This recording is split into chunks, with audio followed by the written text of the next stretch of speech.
what are the key factors in defining culture? Key factors in defining culture, the big C word. So for me, it can be very complex, but in lay terms, for me, culture is defined as values and beliefs. And so the challenges that we have in the fire service is that when we have conflict within the organization, it happens because the values and beliefs of the individual are in conflict with the values and beliefs of the organization. So I think we've all heard that term, the tail does not wag the dog.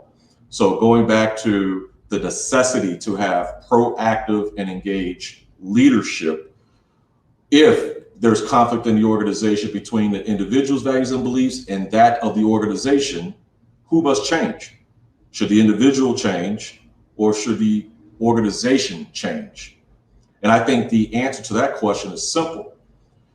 If the culture of the organization is unhealthy, then obviously the organization has to change. However, if the individual is not abiding by the policies that are put forth or set forth, whether it be the jurisdiction, the organization, and if it's set forth by the organization, that should be done inclusively with input from the membership to where we are all singing the same song from the same sheet of music, then that individual must be held to account and must change.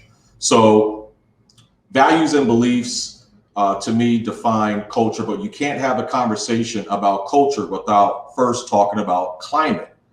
So climate is the precursor to culture. And what I mean by that, if there are certain things that occur, say, for instance, microaggressions within the organization, there's hazing that occurs within the organization, something that was talked about earlier with my colleague in regards to our traditions and our history within the fire service.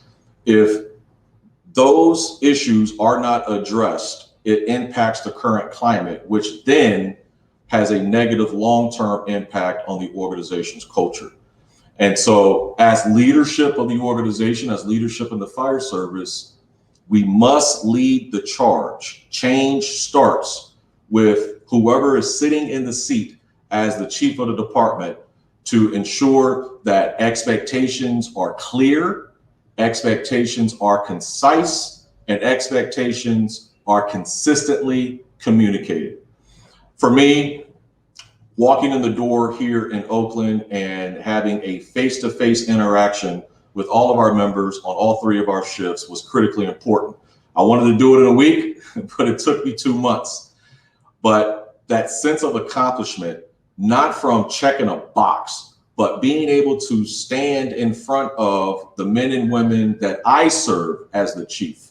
Because even though I'm the chief of the department, I work for the men and women of the Oakland Fire Department. Everyone knows who the boss is, but if they, being the firefighters, do not have the resources and the support to successfully execute their mission, they will be unsuccessful. If they are unsuccessful, then I am unsuccessful.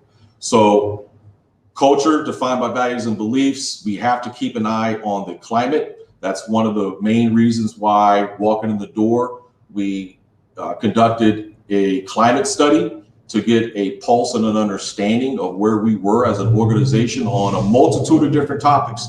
Diversity, equity, and inclusion was one of them. Professional development was another. Organizational commitment was something else that we discussed.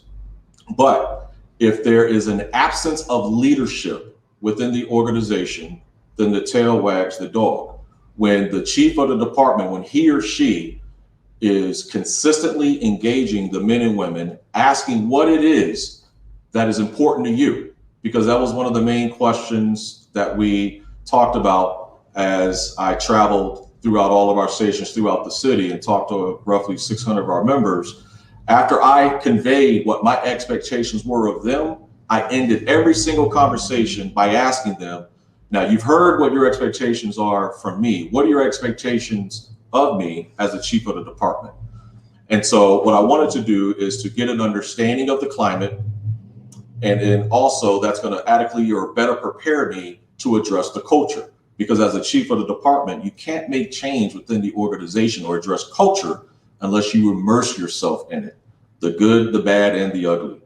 And so for the fire service, we have a lot of work to do to continue that we foster an inclusive environment to where we seek feedback and we also embrace and engage guiding coalitions.